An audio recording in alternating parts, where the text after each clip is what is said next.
Audible is the leading provider of spoken word entertainment and audiobooks, ranging from bestsellers to celebrity memoirs, news, business, and self-development.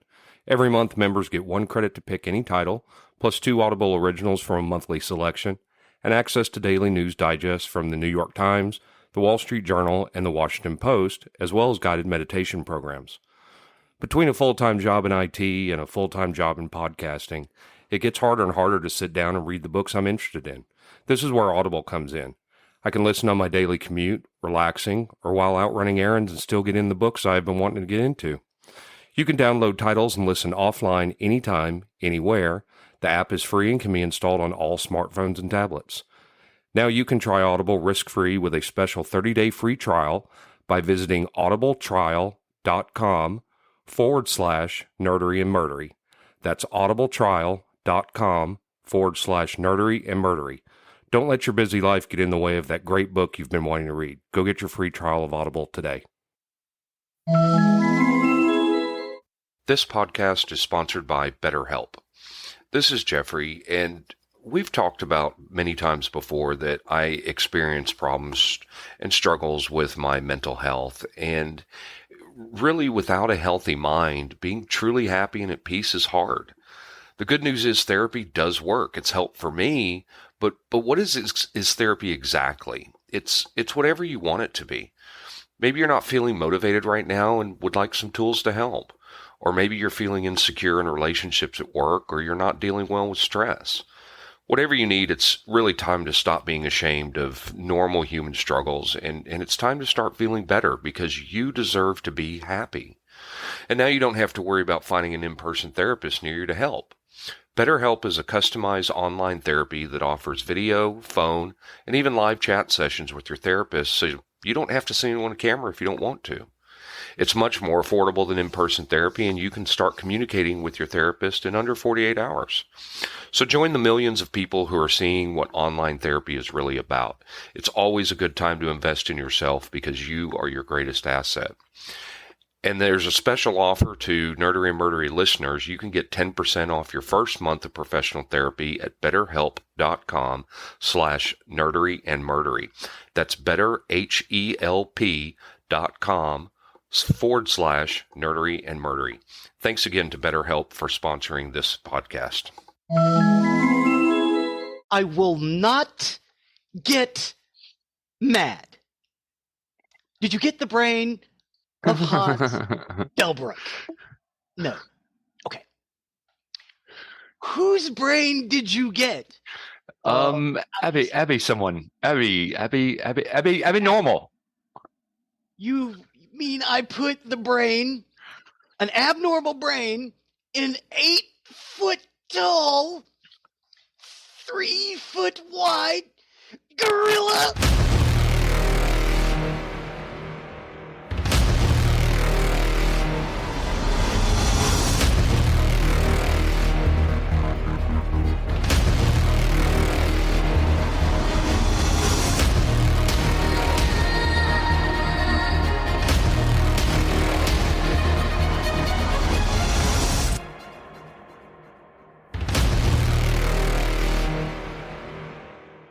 Awesome. Welcome to episode 123 of Nerdery and Murdery.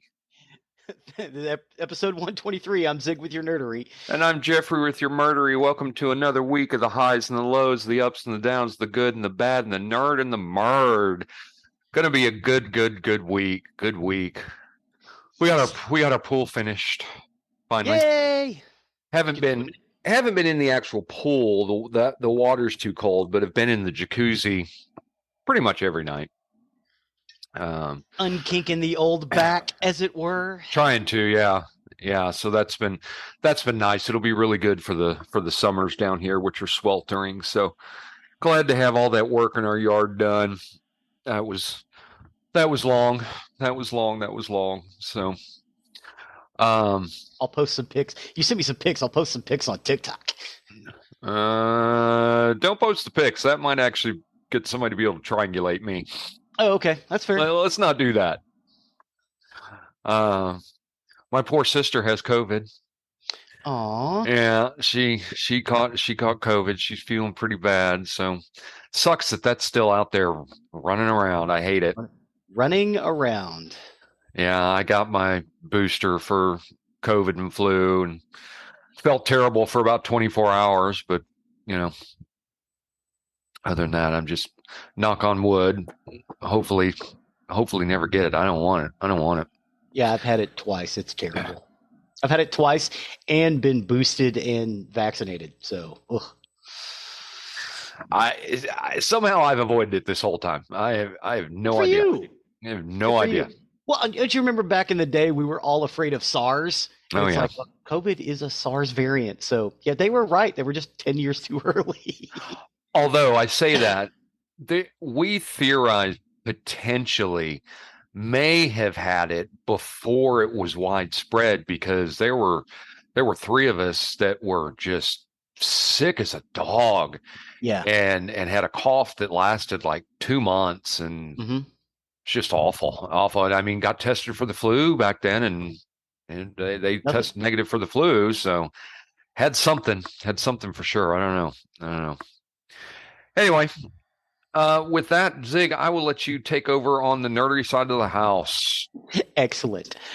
We were kicking this idea around about our top 5 laugh out loud movies. And that is the criteria was movies that make us laugh every time we see them. Right. And laugh out loud, not just a little giggle or anything. These have actually huge laughs.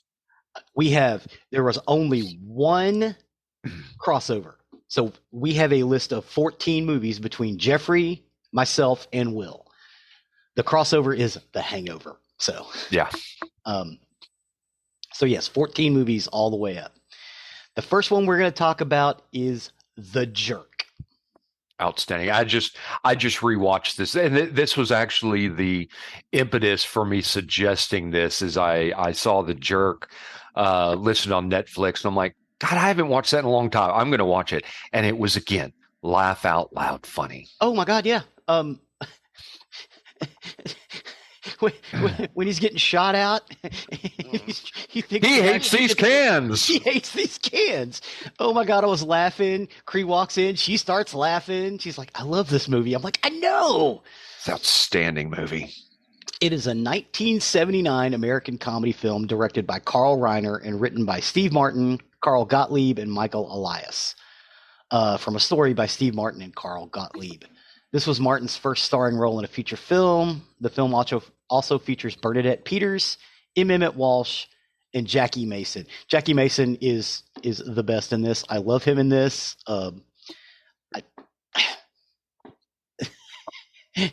When he's showing Naven around the bathroom, and he's like, no, your room's in here. Oh, I'm not going to have to change this at all. You know, and I saw an interview with Steve Martin over this. A lot of the ideas for this movie came from skit ideas that he had. Yeah, when he was working with the Smothers Brothers. Him and Bob Einstein were writing partners a lot. Oh my God. Those two funny dudes. I don't know how you could stand to be in the room at the same time.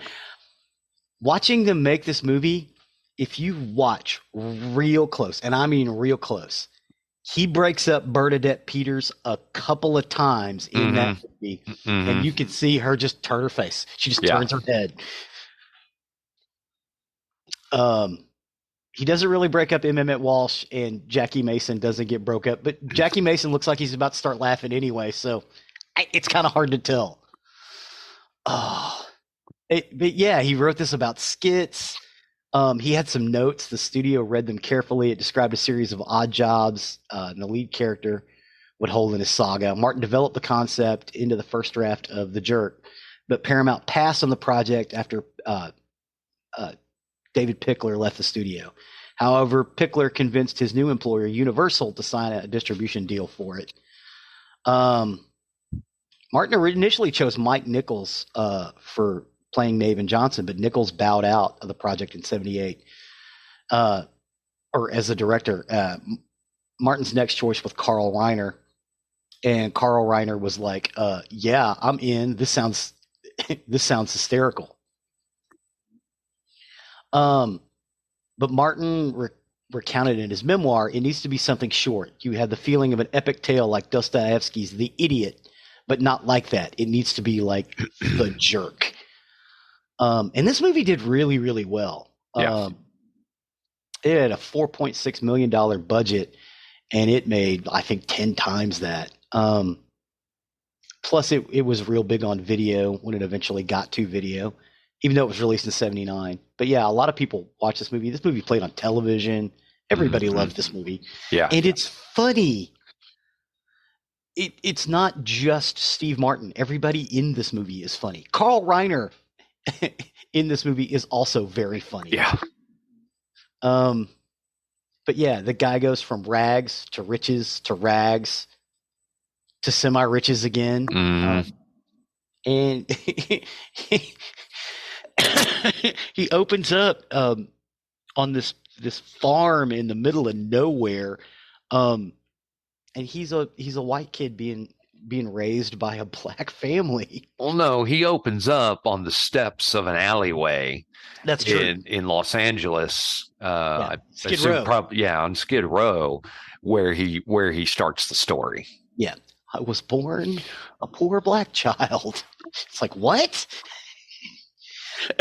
And then he explains, he was raised by a black family, and they love him like everybody else. You mean I'm going to stay this color? But poor kid. He's such a sympathetic character and kind. I think Dave Spade cribbed a lot of his ideas from Joe Dirt, from The Jerk. Mm-hmm. You know, it was just this quintessentially upbeat character who life kicks the shit out of, and it's funny. It's really, really funny. And the people he meets along the way, it's really good. If you haven't seen it, you should get out there and check it out. I've added some scenes in our playlist so you can go and see some of that stuff. I think I actually added the can scene because it's so funny. But yeah, that's it for The Jerk. The next film we're going to talk about is The Hangover. The Hangover is a 2009 American comedy film directed by Todd Phillips and written by John Lucas and Scott Moore. It was the first installment in the Hangover trilogy. The film stars Bradley Cooper, Ed Helms, Zach Galifianakis, Heather Graham, Justin Bartha, Ken Jeong, and Jeffrey Tambor. And it tells the story of Phil Winnick, Stu Price, Alan Garner, and Douglas Billings, who travel to Las Vegas for a bachelor party to celebrate Doug's impending marriage. However, Phil, Stu, and Alan wake up with Doug missing and no memory of the previous night's events, and must find the groom before the wedding can take place. Ed Helms gets to bust out with a few songs in this one, which is amazing because Ed Helms is really musically gifted, really funny. There's a subplot where they end up stealing Mike Tyson's tiger. They get into a fist fight with him. It's just crazy. It's insane. They don't get into a fist fight with Tyson. Tyson just knocks Alan out. Yes, just knocks him smooth out. Yes.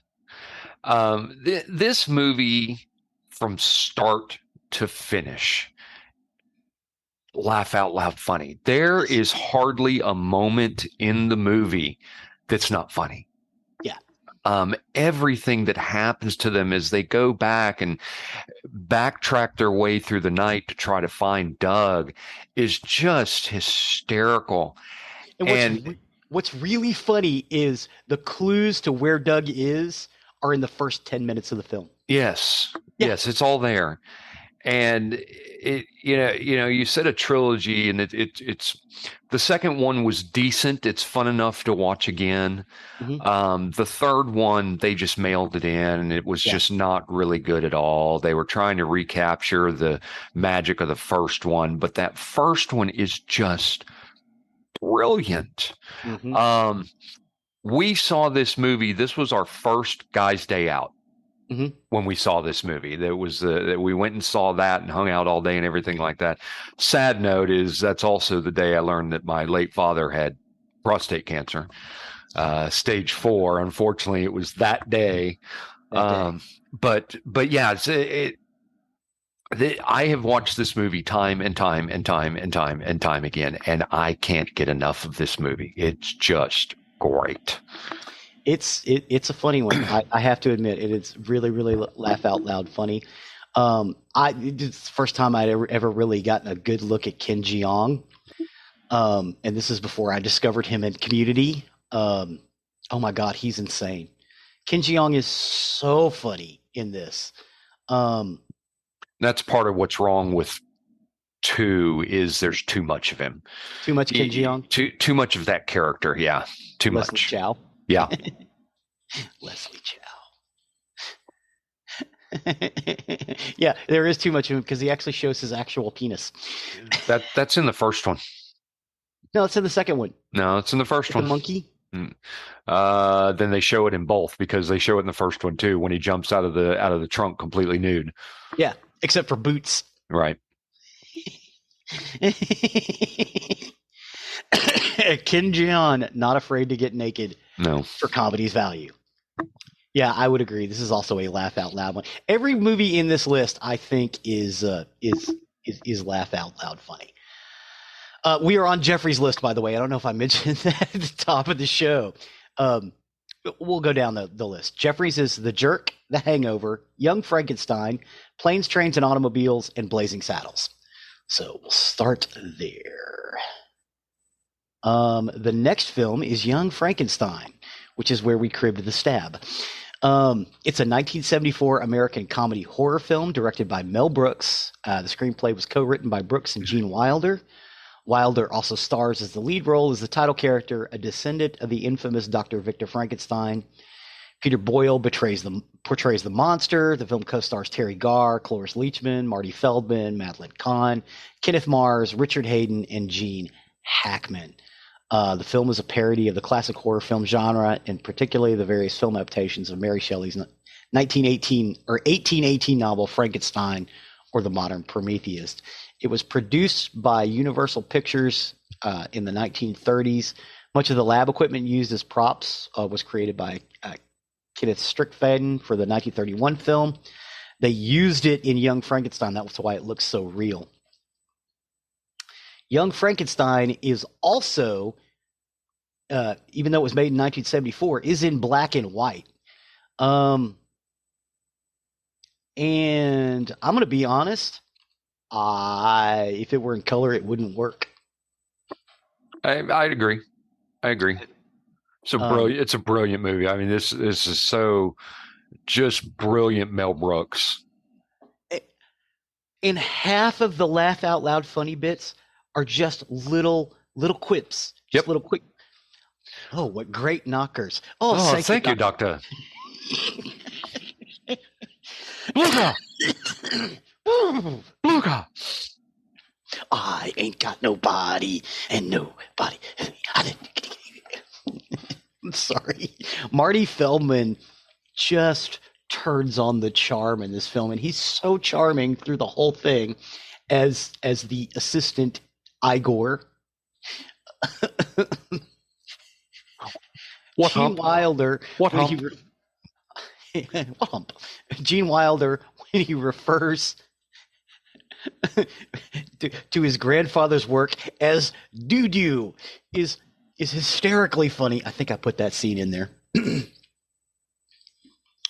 Werewolf. No. Their wolf. Their castle. Why are you talking this way? I thought you wanted to.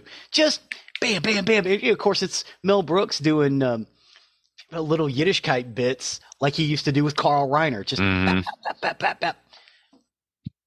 In the midst of that, they're telling the Frankenstein story. Or actually more like The Son of Frankenstein from the 1930s. And oh my God, it looks like a 1930s film, even though it was made in 1974. Kind of experimental. And it's that deep, oversaturated black and white. I don't know how they got that effect, because like the reason the 1930s oversaturated black and white looks the way it does is because it was shot on nitrate film, which you can't use anymore. You couldn't use it in 1974. So I don't know how he got those oversaturated black and white bits. the cinematography in it is brilliant. If nothing else, like they didn't have the technology to make it look that way for a couple of decades. So I don't know how he did it. I'm wondering if he shot it on nitrate and then moved it over to celluloid just to get that. I don't know. But if he did, it would have been illegal because nitrate film is highly flammable. Right. That's why they don't use it. Mm-hmm. Yeah, there was a ban on it in the 40s.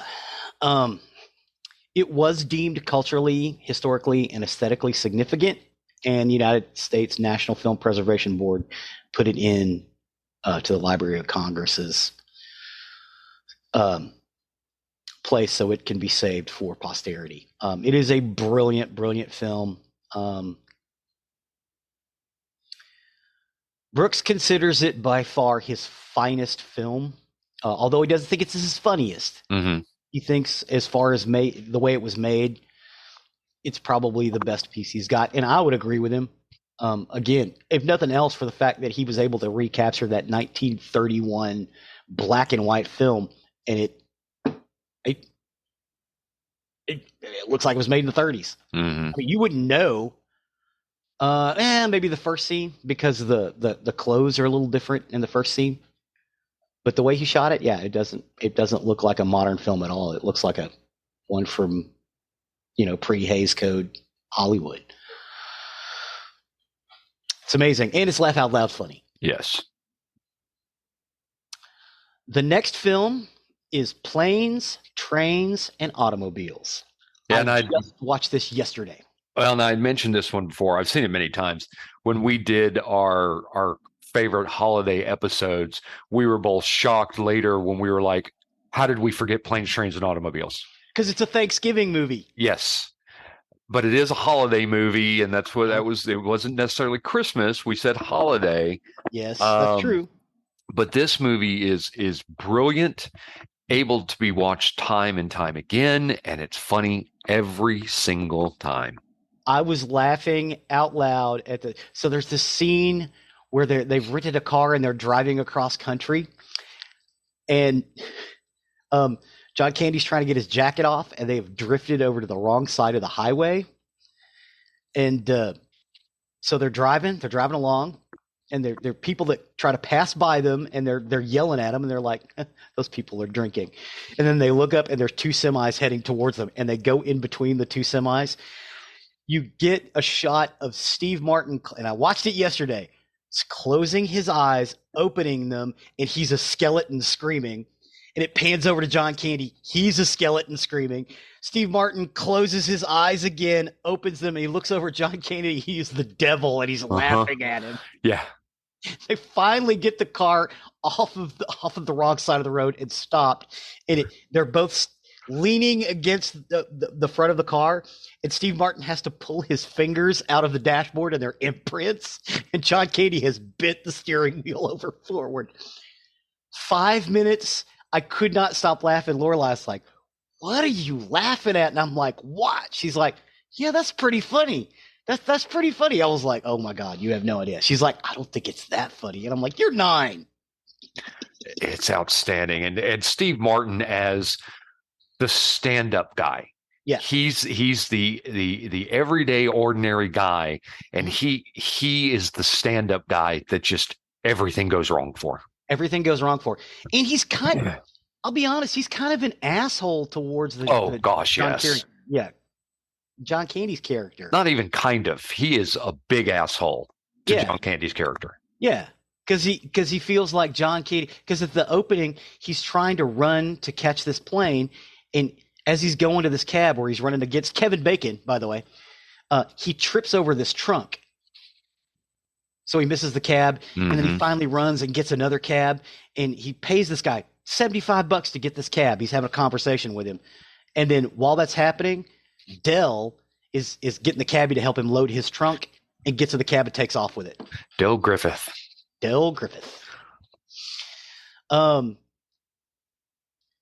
Through the story, you come to find out, you think Dell may be a huckster, but he's not. He's a kind person.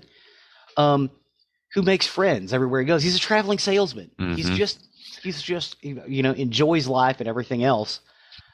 You find out that Dale always works on the holidays because his wife died. Mm-hmm. You don't know that at the opening of the film. You don't find that out until the very end when Steve Martin is riding the train home and puts 2 and 2 together and comes back and grabs Dale and says, "Come on, come with me." And you see them walking into the house and Dale's like, "I'll just stop in and say hi." Dale, just go inside. Once again, spoilers. Just be here with us. Be here with us. It was released in 1987. Still, spoilers into the movie. Just be here with us. And it's beautiful and sweet. And it's John Hughes. And it stars Steve Martin and John Candy, with supporting roles by Lila Robbins and Michael McKean. It tells the story of Neil, a high-strung marketing executive in God. They consider that a supporting role for Michael McKean when he's just in it for a scene. Yes. Interesting. Yes. I didn't know that considered. I mean, I guess that's what a supporting role is. I don't know, but he's just in it for one scene. Yeah, he's in it for one scene, but it's a great scene. Yes. Yeah, their car after the big spiral out that we spoke about, their car catches on fire and they have to put it out, and they're driving down the road and the speedometer doesn't work. It's a rental. God, and speaking about Michael McKean, that makes me think of another one I could have put on this list is Young Doctors in Love. Young Doctors in Love. I could have put that on this one. Oh well. Anyway. So yeah, it all revolves around these guys getting from New York to Chicago for a Thanksgiving Day dinner. And they end up they finally get on the plane. The plane doesn't go to Chicago O'Hare. It goes to Kansas City. So they have to go from Kansas City to St. Louis and from St. Louis up to Chicago. And it's 3 days of craziness because Neil is trying to get back that night so he can go to his kids' program and everything for Thanksgiving. Steve Martin's character, Neil. Yeah. Steve Martin's character, Neil, who is uptight. Yes. Not necessarily a bad guy, but he's an asshole to Dale because he kind of thinks he's better than Dale, right? Or Dell, and turns out he's not. Dale is the milk of human kindness boiled down into a character. Mm-hmm. Oh my God! And it was made in 1987. Dell smokes the whole time. Dell smokes through the whole movie. He always has a cigarette in his hand and a drink. And it's like, I know dudes like that. I know salesmen who always had a drink and always had a cigarette all through the 70s, 80s, and into the 90s. And just beautiful. I love this movie. I just watched it again. I would recommend it to anybody. It's a good holiday movie. There is one scene where the F word is used a lot between Neil and Edie McClurg. Uh-huh. Oh my God. I want a fucking car. Do you have your receipt? No, I threw it away. Well, I guess you're fucked. Oh my God, it's so good. As a matter of fact, I think I included that scene. If not, I'm going to put it in. So funny. If you've never seen Planes, Trains, and Automobiles, I want to say it's on Tubi. Like I said, I just watched it yesterday. Shoot, I'll find out here real quick. You guys need to get out and see it. It's really, really good and really, really funny. And it's a slice of Americana from the mid 80s. I mean, it is a mid 80s film up one side and down the other. Pluto, Showtime, Hulu. There you go. Fubo, Paramount Plus, Amazon Prime. There you go. Yeah, you can see it all over the place. The next film on our list is Blazing Saddles. Blazing Saddles, movie. Also outrageously well written. The original script was written by Richard Pryor. And it's about race relations in the 1880s in the West. Mm-hmm. There's only one way to put that. As a matter of fact, originally, it's also a Mel Brooks film. Originally, Mel Brooks wanted Rich for the movie, and he got him because he was working with Gene Wilder, and Gene Wilder and Rich were friends because they made a bunch of movies together about this time. Mm-hmm. And Rich sat down, wrote the first draft of the script, and says, "Okay, here's how it goes." And when they got to the casting, Richard Pryor said, "No, you can't use me. You need a brother. You need a brother." And this is a direct quote. "You need a brother who is dark-skinned." He was like, point blank. "Otherwise, the jokes will sound racist. This brother needs to be dark-skinned, and he needs to be funny and urbane. And the only guy that I can think of that fits that criteria is Cleavon Little." And they went and cast him the next day. Interesting. Yep. Yeah, Richard Pryor was like, "You have to get Cleavon Little. That's the only dude I know who can pull this off, and it not come across as being racist." And it doesn't. It does not come across that way. Yes, it does. Oh my God, yes, it does. No. It comes across as every redneck white dude is a moronic peckerwood. And that's how and racist. Yes. But the film itself is not racist. You get what I'm saying? No. No. It's a movie that could not be done today. Could not be done today. I don't know. I mean, if you did it the right way, I think you could probably get out with it, but I'm with Rich. It has to be done from the right point of view. The Native Americans in the film, when he's telling his life story on how they got out to the West, when they pull up and they start talking to the family, which is Mel Brooks as the Indian chief, Feathers Indian. I mean, he looks like a wooden cigar Indian. He's speaking Yiddish. Mm-hmm. Yeah, it's all Yiddish. And it's like, that could be construed as being rough. And Lily von Stup's bit, they make fun of Germans. They make fun of Madeline Kahn. Oh my God. The cast includes Slim Pickens, Alex Karras, David Huddleston, Dom DeLuise, Madeline Kahn, Harvey Korman. Count Basie has a cameo in it. Alex Karras is Mongo.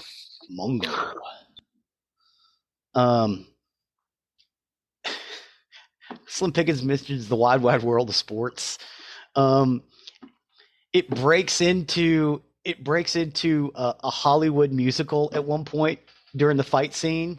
This movie breaks down toward the end on purpose. Oh yeah, it's complete chaos. Absolute chaos. And one of my favorite lines in the whole movie, it's like, "Sheriff, you can't leave." "Well, be honest, it's getting pretty damn dull around here." As he rides off into the sunset. It has also been listed by the Library of Congress and selected for preservation in the National Film Registry. A lot of times when they show this movie, they will put a proviso about this film because this film was from a certain time period. I want to dispel all that. This movie takes point blank aim at racism and racist people and tries to portray them all as idiots. Yeah. That was its point. And it does it beautifully because every racist is a moron and probably inbred. You know they're inbred because they all have the same last name. Right.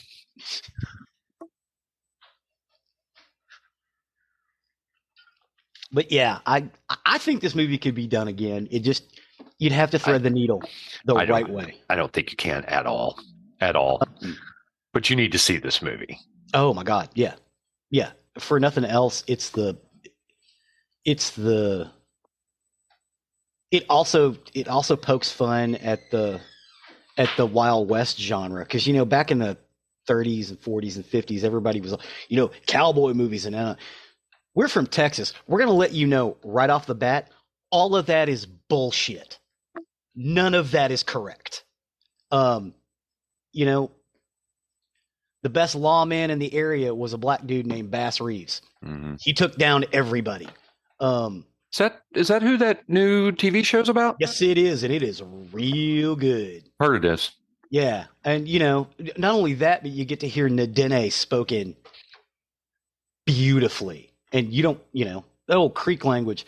There are very few speakers of that language anymore, and they speak it a lot because that's what they were speaking in Oklahoma at the time. And, the northern part of Texas. But yeah, it's the Wild West genre, the cowboy movies, the John Wayne. Yes, they're good pieces of fiction, they're good pieces of, but a lot of people for a long time took that as historically accurate. No, that's not even close, man. This place was wild and nuts, and it's still wild and nuts. But yeah, so Blazing Saddles takes point aim at that and again drops it on its ear by busting it through Hollywood studios at the very end of the movie. That does it for Geoffrey's list. And again, Geoffrey's list is The Jerk, The Hangover, Young Frankenstein, Planes, Trains, and Automobiles, and Blazing Saddles. My list consists of UHF, Grandma's Boy, Half Baked, Friday After Next, and Joyride. UHF, released internationally as The Vidiot from UHF, is a 1989 American comedy film starring Weird Al Yankovic, David Bowie, Fran Drescher. I'm sorry, David Bowe. I should say that. Not David Bowie, David Bowe. Fran Drescher, Victoria Jackson, Kevin McCarthy, Michael Richards, Stanley Brock, Gedde Wanatabe, Billy Barty, Anthony Geary, Emo Phillips, and Trinidad Silva. This is also Trinidad Silva's last film. The film is dedicated to Silva, who died shortly after filming wrapped. The film was directed by Jay Levy, Yankovic's manager, who also co-wrote the screenplay with him. The film was originally released by Orion Pictures and is currently owned by MGM. Yankovic and Levy struggled to find a production company to finance the film, but were eventually able to get Orion support after stating that they could keep the film cost under $5 million. Principal photography took place around Tulsa, Oklahoma. That's actually where the film is set, too.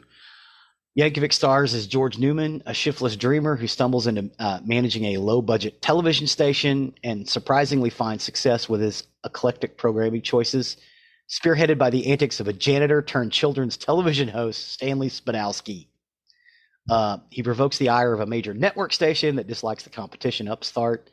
The title refers to ultra-high-frequency analog television broadcast band on which such low-budget television stations were often placed in the United States. So, kids, we are now on digital television, so UHF means nothing. Back in the day, we had VHF, which was all your major channels. All your networks were on VHF. And we had UHF, which was the higher number channels that all your local stations were on. In some cases, you would have a local station on a VHF band, but usually it was reserved for the UHF stations. One of our guests, Trey Cadenhead, his dad is in this movie. His dad is the car salesman. And see, and I don't remember much about this movie. I've only seen it once, and it was a very long time ago. I don't know. I didn't find it laugh out loud funny. I mean, you talk about Victoria Jackson. Victoria Jackson is a hysterical actress. She's so funny, going back to her SNL days and everything like that. If you're going to give me Victoria Jackson, I would rather see her in Casual Sex, the movie with Andrew Dice Clay. Yeah. Oh, I liked her in Casual Sex. She was good in that. Yeah. But in this one, it's mostly David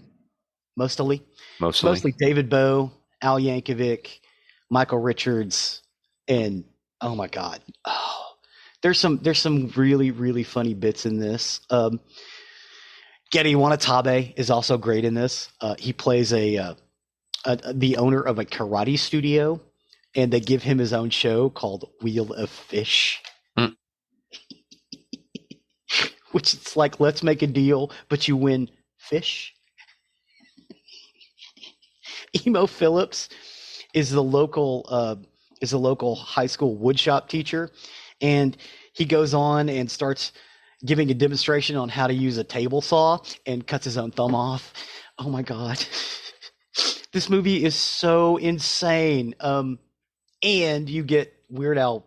Weird Al starts to do these dream sequences. So you get these weird dream sequences where he thinks he's Rambo, or he will do one of his songs.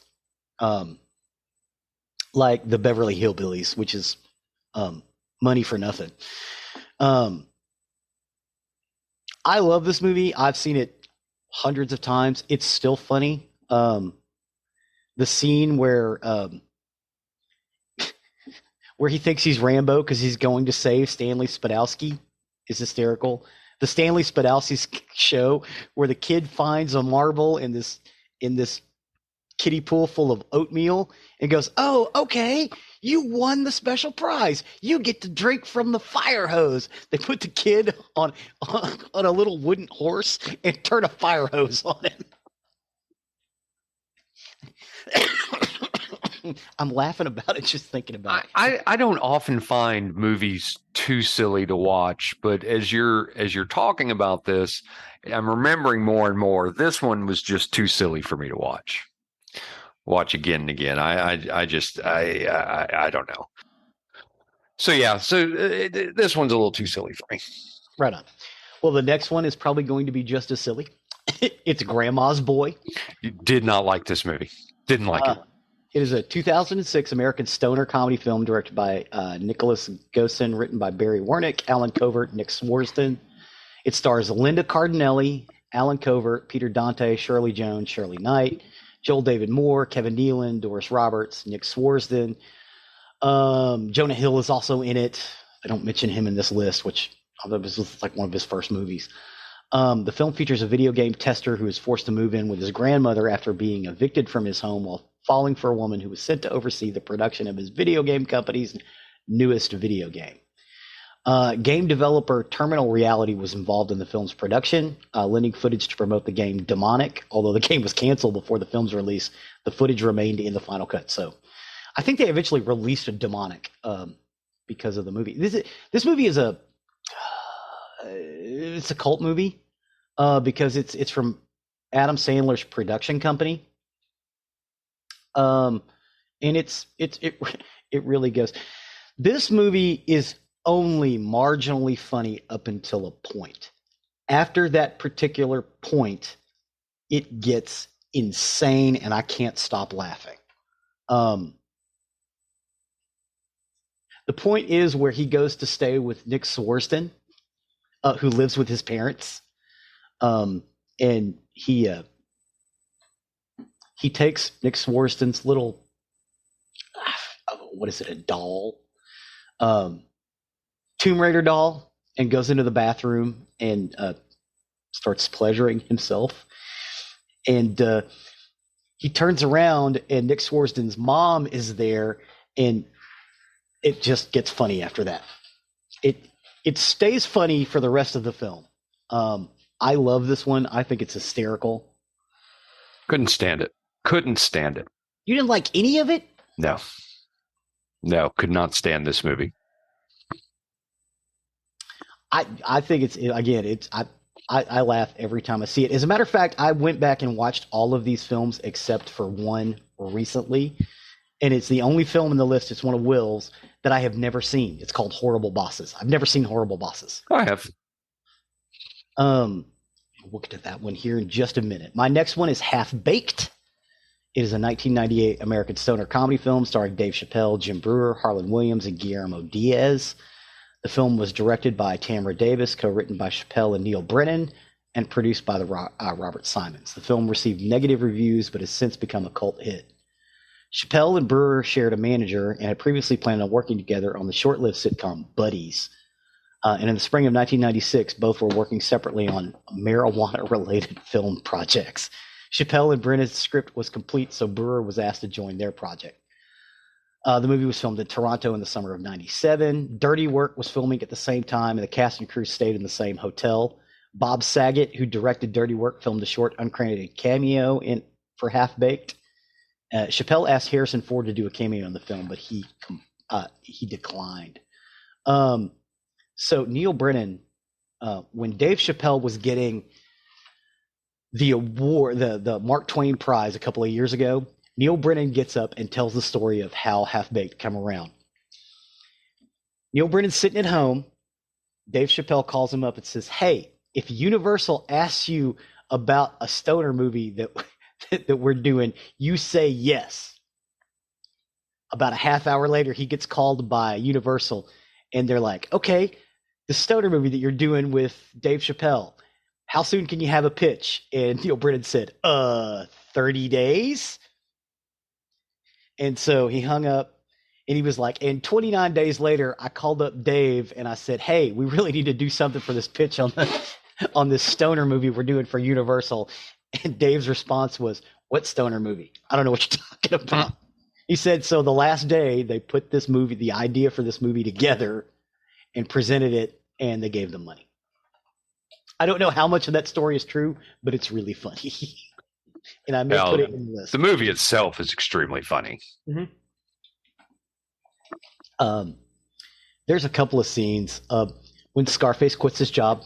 That is the funniest thing I think I've ever seen. Fuck you, fuck you, fuck you, fuck you. You're cool. Fuck you, I'm out. And then throws the burger in the guy's face. The guy's face who he throws the burger at is Neil Brennan. Yeah.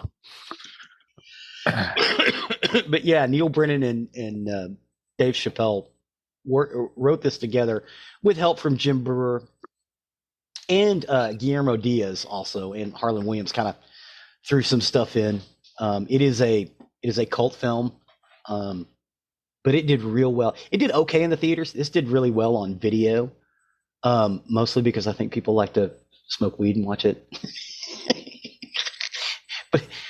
But it's about these guys who are trying to save their friend from going to jail by selling weed that they're getting from a medical research company. It's hysterical. I love this movie. Oh, it's a very, very funny movie. Let's pull it up, see if I could see the box office.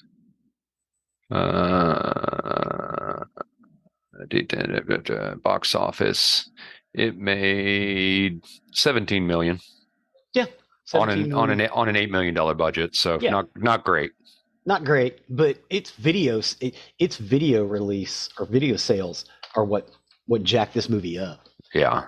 I mean, it didn't lose money, but the video sales are what were nuts, because this thing was in heavy rotation at the video stores.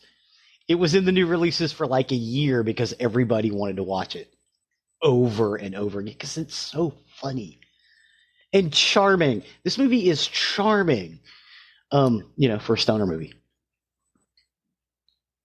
I want to talk to Samson.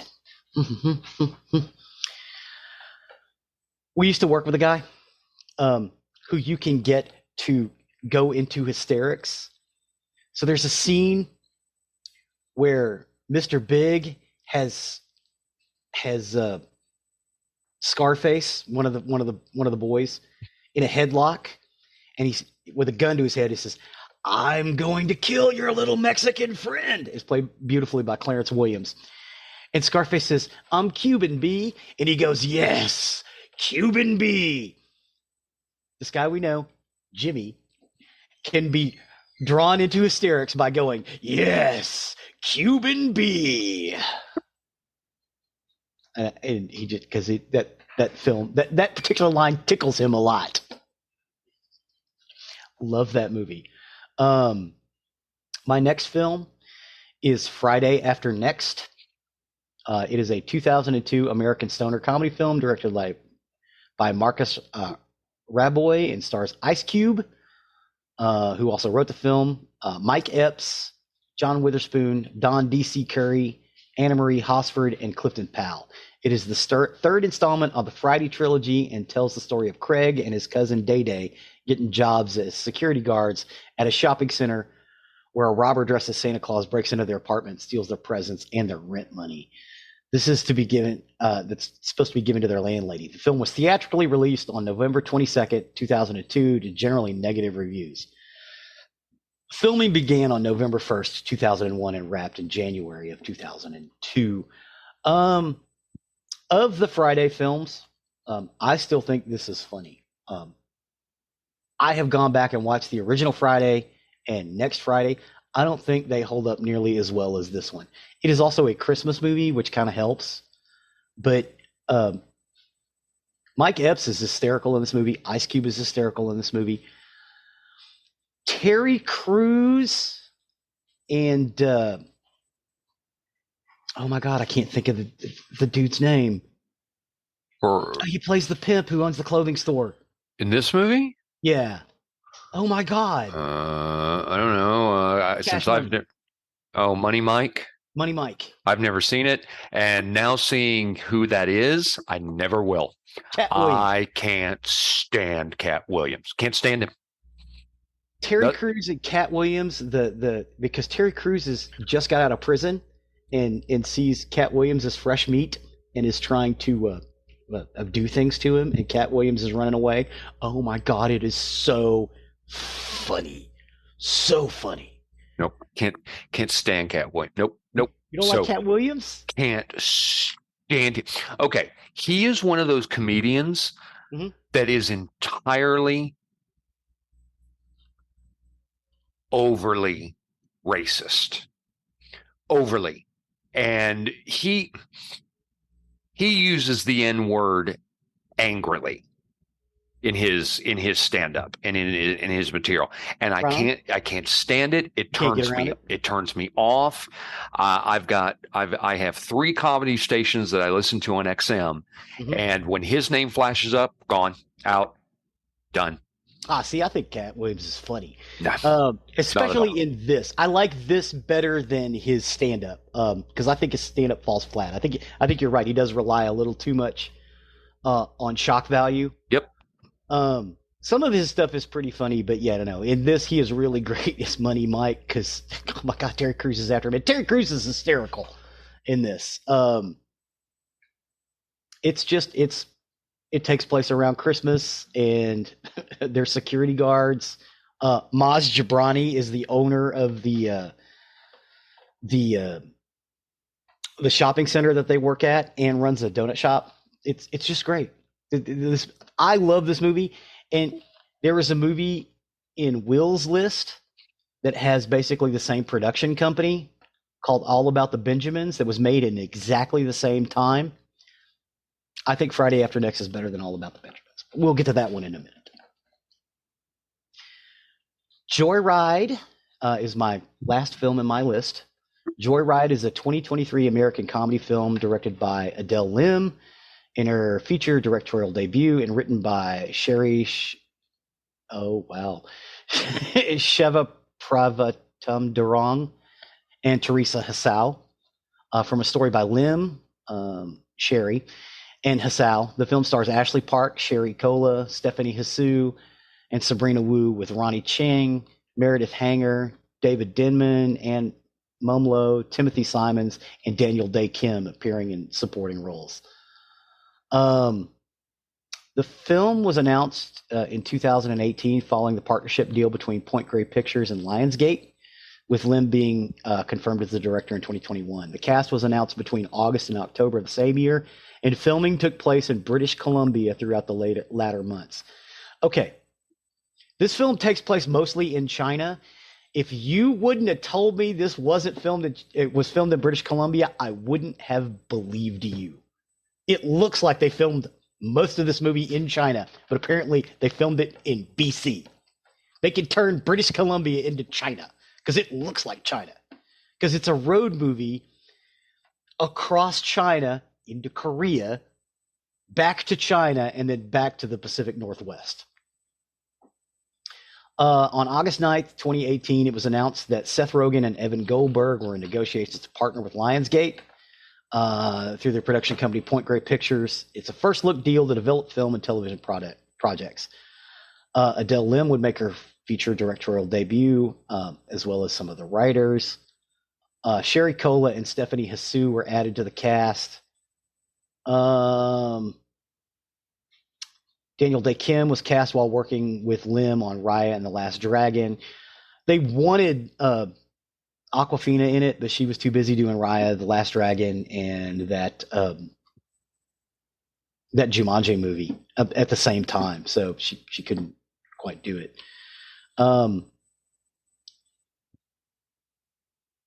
Writers were considered an original composition for a scene where the characters pretended to be an idol group. They eventually decided that WAP served as the perfect song that really encapsulated this movie from a pivotal moment, leading Lim to write a letter to Cardi B and Megan Thee Stallion asking for usage permission for them to do WAP. And they did it in the film. In February of 2023, the film's title was revealed to be Joy Ride. The film's working title was The Joy Fuck Club because it was all Asian women on a tour across China, just being nuts, going crazy. I thought this was the funniest movie I've seen in a couple of years. I went into the theater with no expectations. I dropped K3 off because they were working that night and needed a ride. And I had nothing else to do. And they're like, why don't you go watch a movie? So I went and looked, and I was like, oh, the right time. I'll wait 30 minutes, watch this Joy Ride, and by the time I get out, they'll be ready to go. I was like, yeah, I can sit down and watch a movie, right? I didn't have to pay for it. No expectations. I sat down. I started laughing at the beginning of this movie and did not stop till the end of it. Came out of the theater. K3 was like, I'm going to go ahead and work 45 more minutes. Went back into the movie theater and watched the first 30 minutes of the movie again. See, and I saw the trailer. The trailer for this doesn't do it justice then, because I saw the trailer and I thought to myself, "No, this is going to be a stupid movie. No way, no way." So this movie is so funny. Then it's a bad trailer.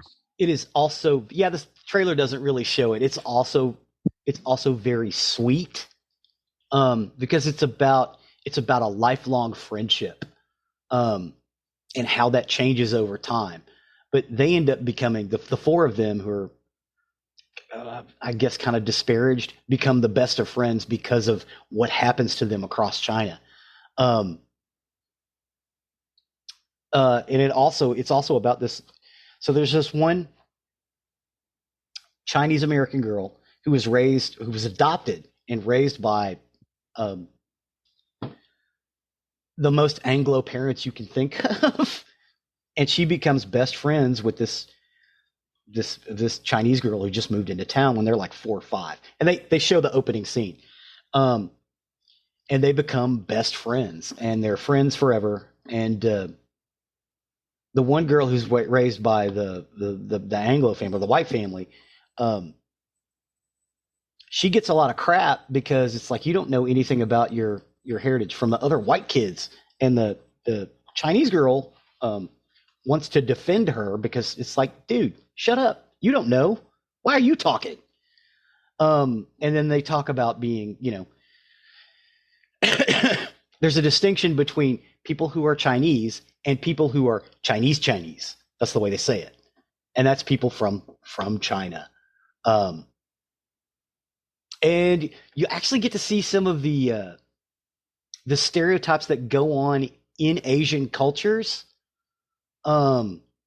between Asian peoples that we don't even know about. Unless you know an Asian person, you wouldn't be introduced to this at all. It's brilliant, and it's a mostly Asian cast. It takes place in Asia, although it was filmed in British Columbia, apparently. But it's brilliant, and it's funny, and it's sweet, and I would like to see it a couple more times. I'm waiting for it to come out so I can purchase it, without costing me $30. It's out. It's out according to IMDb. It's available on Prime for $5.99. I may have to buy it for $5.99 on Prime. It's only rent. Oh, it's one of those ones that I want to buy because I'm going to watch it over and over again. It is so funny. It is also very, very dirty. It's like The Hangover. Okay, so the scene in Bridesmaids when they go to try on the dresses and they all get sick, and it's probably the funniest scene in the movie. It's the only funny scene in the movie. Okay, Imagine the whole movie is that funny. That's what Joyride is. Well, I ain't gonna pay for it. If it's free, maybe I'll give it a shot because, like I said, the trailer didn't do shit for me. If it winds up free, then maybe. I watched it 1.5 times on the same day and laughed just as hard the second time. So funny. And again, I think the reason it is so funny is because it is so sweet. Not only that, Cherry Cola, that's the moniker she goes by. She's a comic genius. And her timing is incredible. And I think that's most of it. Even when she's speaking Chinese, she gives a pause when she talks and she smiles. And you get to read the subtitles of what she's saying. It is so funny. And I'm like, oh my God, how did she pull that off? Well, it's because she's a native Chinese speaker. She speaks, I think it's Cantonese, not Mandarin, because they're in southern China. But yeah, oh, great. There's some vomit scenes, but again, it's not nearly as severe as the bridesmaid scene, but it's just as funny. But yeah, that's it. It's like Bridesmaids if Bridesmaids was as funny as that one scene. The next set of films is by Will. Money Talks, The Hangover, which we discussed, Horrible Bosses, All About the Benjamins, and Tropic Thunder. Money Talks is a 1997 American action comedy film directed by Brett Ratner. In his directorial debut, stars Chris Tucker and Charlie Sheen. It is the first of the 4 collaborations between Brett Ratner and Chris Tucker, the other 3 being the Rush Hour series. Money Talks was released on August 22, 1997 and grossed $48.4 million at the box office against a production budget of $25 million. It received generally negative reviews from the critics. Franklin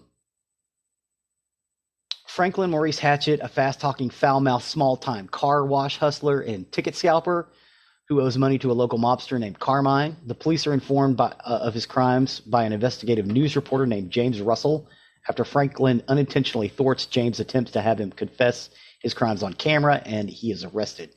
When placed on a prison transport unit, he is handcuffed to a French criminal named Raymond Villard. The transport unit is attacked on the bridge, and mercenaries kill all the police officers and prisoners except for Franklin and Villard. The mercenaries are Villard's men. And because he's handcuffed to Franklin, he decides to bring him along, and they escape on a helicopter with another French criminal named Dubray. While on the helicopter, Franklin overhears the two discussing the locations of a cache of stolen diamonds. Franklin then jumps out of the helicopter after realizing that Villard and Dubray plan to kill him. Franklin is recognized by police officers, but is able to elude them, and he decides to call Russell after seeing his face in an advertisement. And Franklin cuts Russell in on the deal. Russell just wants a good story, but Franklin brings Russell into his world, and Franklin is a con man, so he's able to con his way in, and hilarity ensues. I like this movie. There are some scenes that are laugh out loud funny. When Chris Tucker goes and does a toast, and he starts quoting Barry White, and everybody's like, "Oh, brilliant!" And Morgan Fairchild's like, "Isn't that Barry White?" He's like, "No, I don't know what you're talking about." It's a pretty funny scene.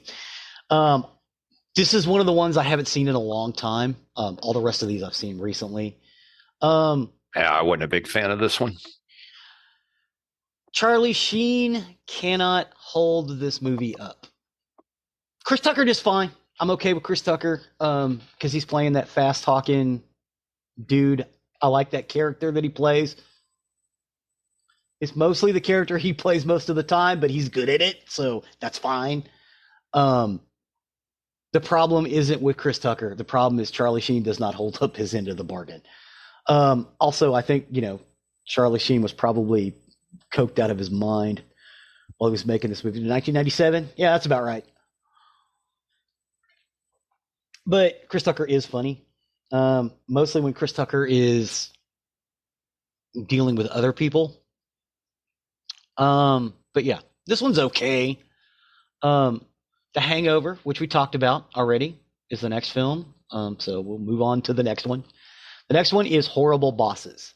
It is a 2011 American comedy film directed by Seth Gordon, written by Michael Markowitz, John Francis Daly, and Jonathan Goldstein, from a story by Markowitz. It stars Jason Bateman, Charlie Day, Jason Sudeikis, Jennifer Aniston, Colin Farrell, Kevin Spacey, and Jamie Foxx.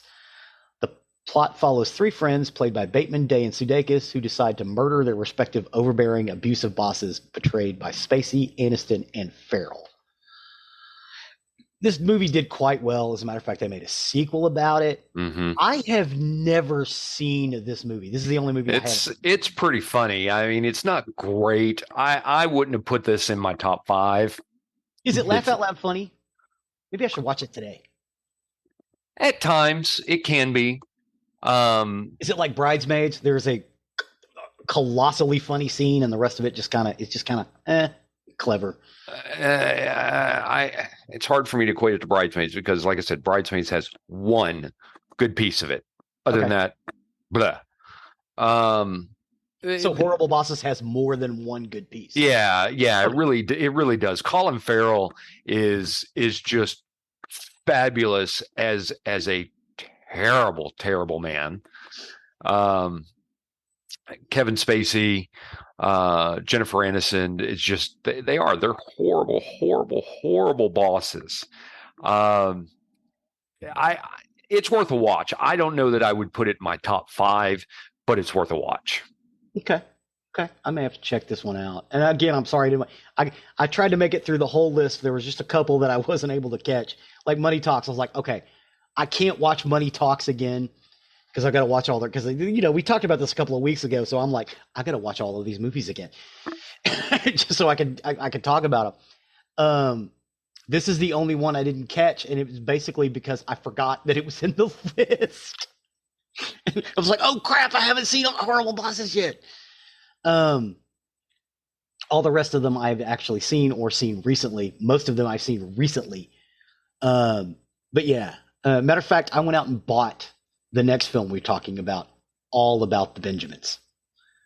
It was like for $3 on Amazon, whatever. But I wanted it so I could compare and contrast it, because when I started looking it up, I'm like, oh my God, it was made at the same time as one of my movies. So this should be, the same. It is not. It's an American buddy action comedy film directed by Kevin Bray. It stars Ice Cube and Mike Epps as a bounty hunter and a con artist who join forces to find a group of diamond thieves. The former for glory and the latter to retrieve his lost winning lottery ticket. The film was released in theaters in March 2002 to negative reviews. Despite this, the film was a moderate box office hit. The film's title was taken from a popular 1997 hip-hop song performed by Puff Daddy, It's All About the Benjamins. Ice Cube and Mike Epps also starred together in the Friday series and the 2009 film Janky Promoters. I sat down and watched. It's funny. I'm not saying it's not funny. I didn't think this one is this great. I mean, this movie was trying to be Rush Hour and Bad Boys together. Yeah. And it just doesn't. I don't understand how this goes in a top 5 laugh out loud list. Yes, where is because it's not. It's not. It's not. I don't think it's bad, but it's not laugh out loud funny. No. As a matter of fact, at the exact same time, they're making Friday After Next, and Friday After Next, every time I watch that movie, I laugh. Because it's the same production company, a lot of the same people too. I'm not saying again. I think it's funny. It's just not that funny. I don't think so. Yep. I think Will's wrong on this one. Yep, Will, you're wrong. Are you listening? Are you listening at all? You're editing this, just so you know, you're dead wrong. The next film is Tropic Thunder. This is the last film on our list. Tropic Thunder is a satirical action comedy film directed by Ben Stiller, who wrote the screenplay with Justin Theroux and Ethan Coen. Film stars Stiller, Jack Black, Robert Downey Jr., Jay Baruchel, and Brandon T. Jackson as a group of prima donna actors making a Vietnam War film with their frustrated director Steve Coogan. Drops them in the middle of a jungle. They are forced to rely on their acting skills to survive the real action and danger. Tropic Thunder parodies many prestigious war films, specifically those based on Vietnam. modern Hollywood studio system and method acting. The ensemble cast includes Nick Nolte, Danny McBride, Matthew McConaughey, Bill Hader, and Tom Cruise. Stiller developed Tropic Thunder's premise during the production of Empire of the Sun in the spring of 1987, and later enlisted Thoreau and Cohen to complete the script. I keep forgetting, Ben Stiller is in Empire of the Sun. Mm-hmm. The film was greenlit in 2006 and produced by Stuart Cornfield, Stiller, and Eric McLeod for Red Hot Productions and DreamWorks Pictures. It was an international co-production between the United States, Germany, and the United Kingdom. Filming took place in 2007 on the Hawaiian island of Kauai over 13 weeks and was the largest film produced in the island's history. The extensive marketing campaign included faux websites of 3 of the main characters and their fictional films, a fictional television special, and the selling of the energy drink advertised in the film, Booty Sweat. Booty Sweat. That was one of the famous.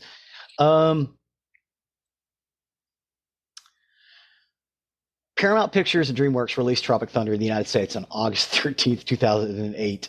It received generally positive reviews for its character story, faux trailers, and cast performances, with Downey Jr. being the most positively praised for his performance. However, the depiction of a disabled people and the use of brown face makeup attracted controversy. The film opened at the top of the American box office and retained a number 1 position of 3 consecutive weeks. While both he and Cruise received nominations for Golden Globe Awards.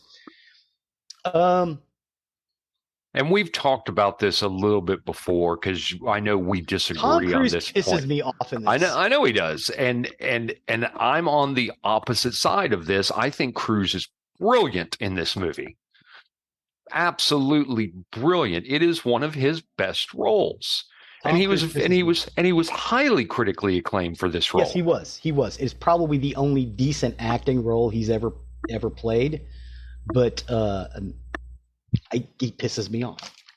I just don't understand. I don't understand. He just does. He pisses me off. Tom Cruise pisses me off in everything he does. This was the only thing I ever saw that I ever thought that he did some acting chops in. And honestly, maybe they could have actually got a Jewish person to play the Jewish person. Maybe that would have been nice. Instead of making fun of Hollywood producers and guys. Although, and I will say this, I agree, Hollywood producer people need to be made fun of. Because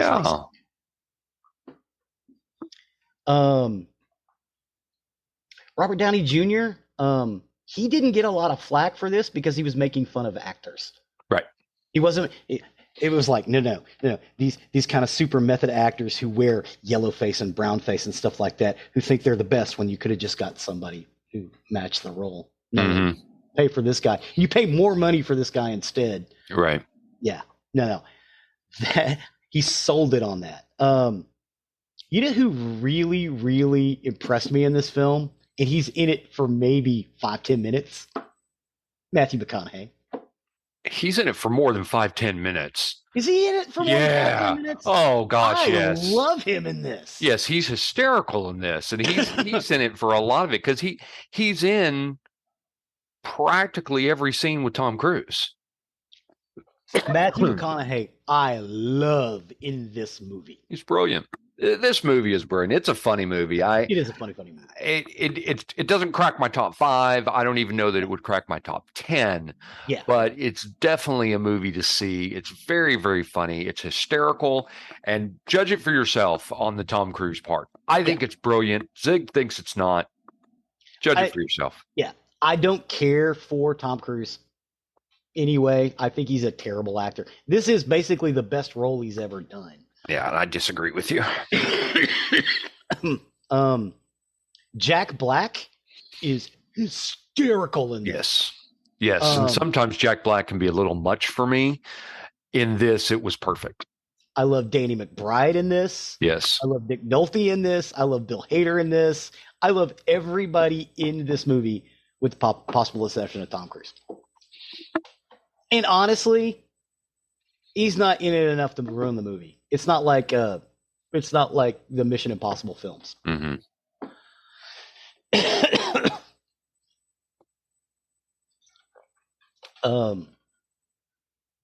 But yeah, no. I agree. This is a pretty funny one. But yeah, I'm with you. I don't think it's a top 5, but it is pretty funny. Jack Black playing a recovering drug addict who is out in the middle of the jungle going through a drug withdrawal meltdown so bad they have to tie him to a tree.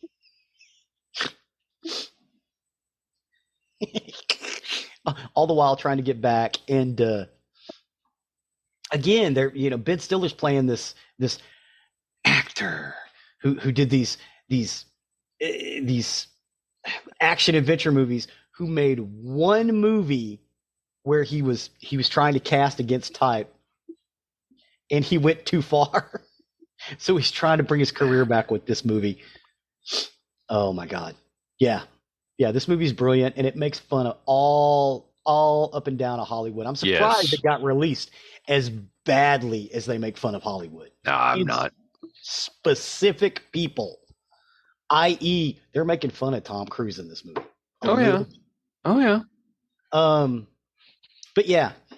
I think, maybe when he read the script, he was too dumb to notice. Anyway,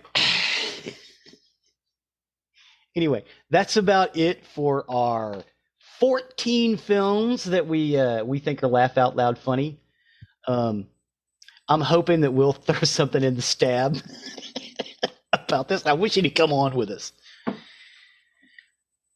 Yeah, I wish he'd been here to defend us, and or defend his movies. But anyway, good stuff. Hopefully everybody gives those a whirl, and they can let us know what they think for themselves. With that, we'll step over to the murdery side of the house. Murder.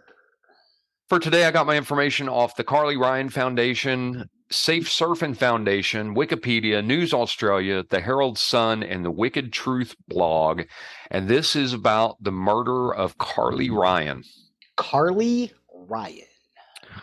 So Carly Ryan was born on January 31st, 1992. She was an Australian teenager from Stirling, South Australia, who was catfished, lured, and murdered by a 50-year-old serial pedophile from Melbourne, Gary Francis Newman. In 2006, Carly Ryan thought she had met her dream boyfriend online. Gary Newman had posed as a fictitious 18-year-old boy named Brandon Kane, who had similar taste in music as Carly, as well as the fictitious boy's stepfather named Shane. Newman was into extreme pornography, in which women dressed as young schoolgirls, and he even tried to rape his own 13-year-old daughter after plying her with alcohol. Wow. Gary Newman was a brutal and sadistic pedophile with an ability to charm his way into the hearts of women before unleashing his monstrous intent, and Carly was by no means his first victim. He had promised to leave a girl in Singapore, quote, looking like the packaged meat you get from Safeway, when she rejected him.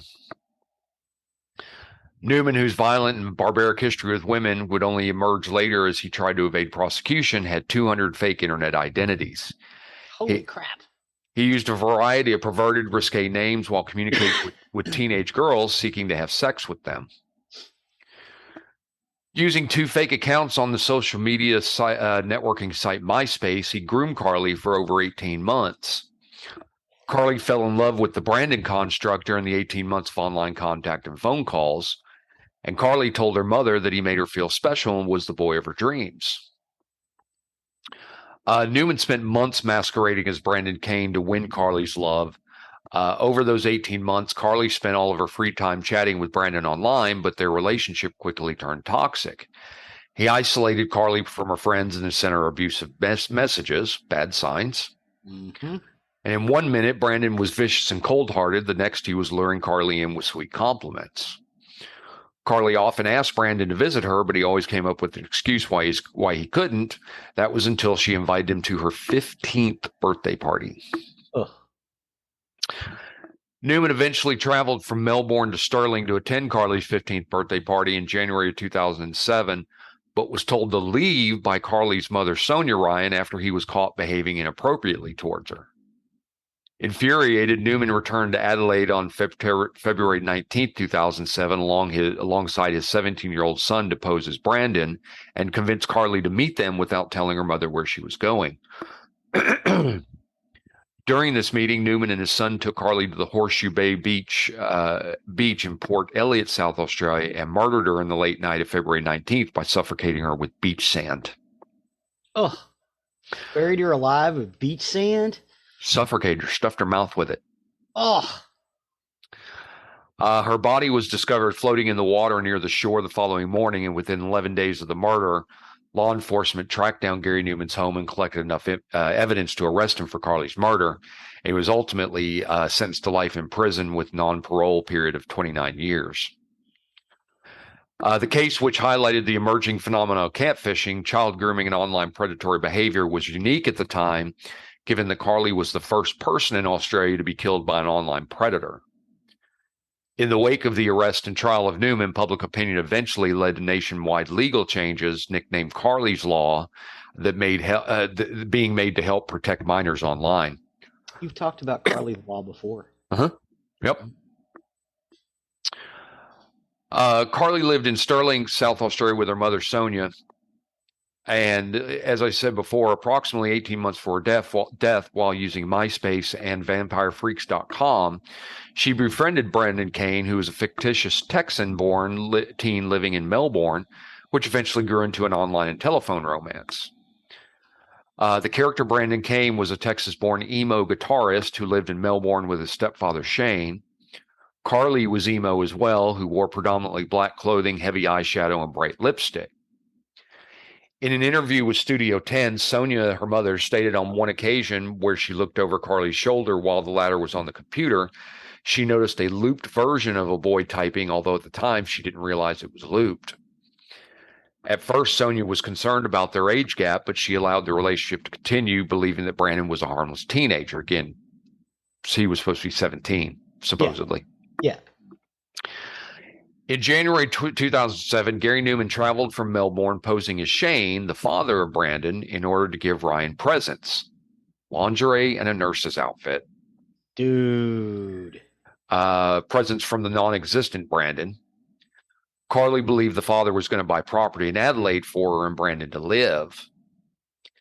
After meeting her mother, he was then allowed to attend Carly's 15th birthday party and stay overnight, which I found weird. Mm-hmm. At her birthday party, Shane told Carly, "I love you. I would never let anything happen to you. You are beautiful." And as Carly later told her mother, had touched her in a sexual way. After a shopping trip together, Newman's increasingly erratic and possessive behavior at the party and inappropriate physical advances, including laying into Ryan's bed with her, he was told to leave by Sonia, who then began monitoring Ryan's internet usage more closely. Mm-hmm. Later, on the 19th of February, Ryan left the house for an apparent sleepover with friends, but after not returning the next day, the police were notified. The same morning at Horseshoe Bay in Port Elliot, Carly's battered and disheveled body was found floating face down in the shallow water, and attempts to revive her failed. The autopsy revealed 19 separate injuries, with 6 to 8 of them being blows to the head, and the cause of death with a combination of facial trauma, smothering, and drowning.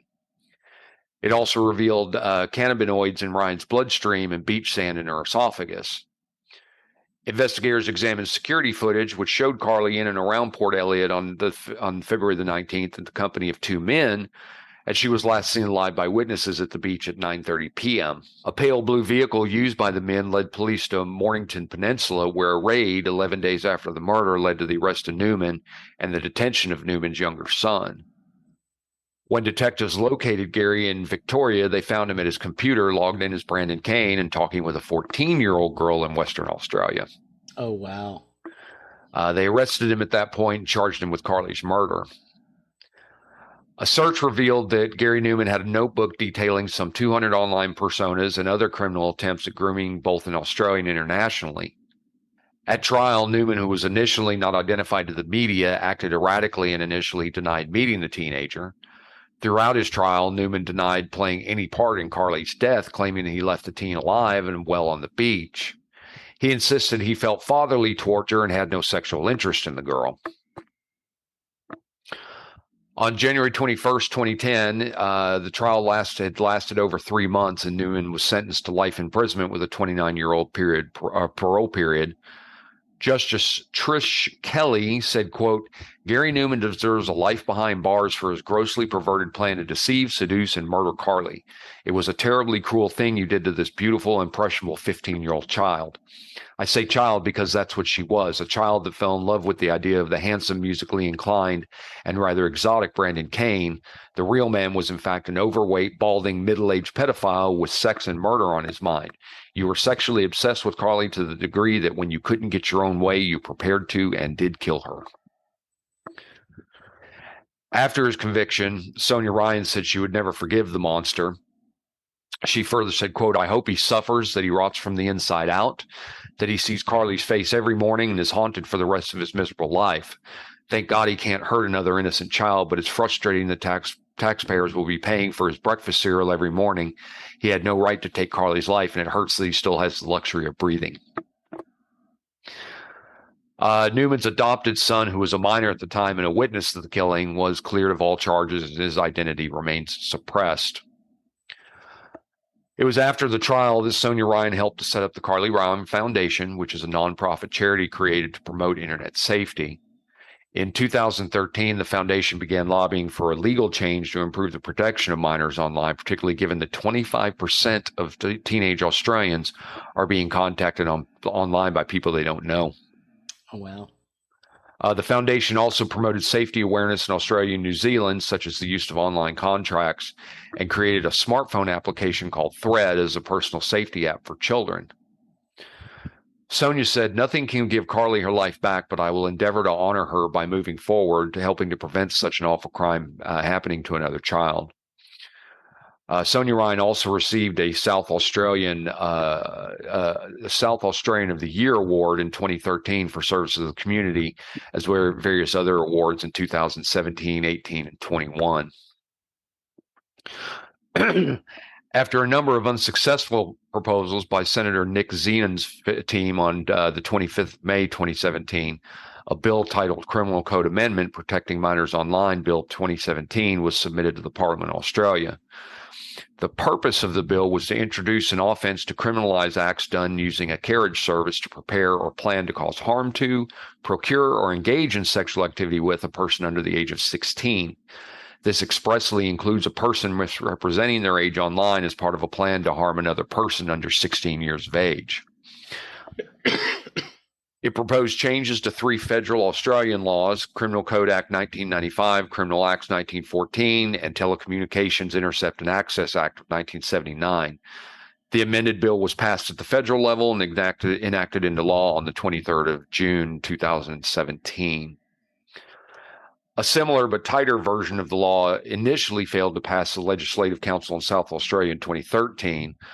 Later, following a petition, the amended bill was introduced by Attorney General Vicky Chapman and was passed by the Parliament of South Australia on July 5th, 2018, which made it an offense for an adult aged 18 or older to lie to a child about their age or who they are in an attempt to meet the child. And these amendments went into effect on August 13th, 2018. So I'll get on my soapbox for a minute, because cyber perverts are going to continue to prey on kids until we wake up and realize the risks of various online mediums, chat rooms, and social networking sites. What happened to Carly can happen to anyone. Remember, we covered the Casey Woody case. Mm-hmm. She was home and safe. Yes, exactly. People that groom the young online are manipulating and controlling. They know exactly how to target a child. Online predators were just beginning to infiltrate the online world in 2006, but today you're going to find them preying on kids in popular social media apps such as Snapchat, Instagram, and gaming sites such as Roblox, and now Among Us. They have advanced their grooming techniques and have more knowledge on successfully targeting a child. They become the most important person in that child's life, and they use that trust to do whatever they like to their victims. That's typical sociopathic behavior. Absolutely.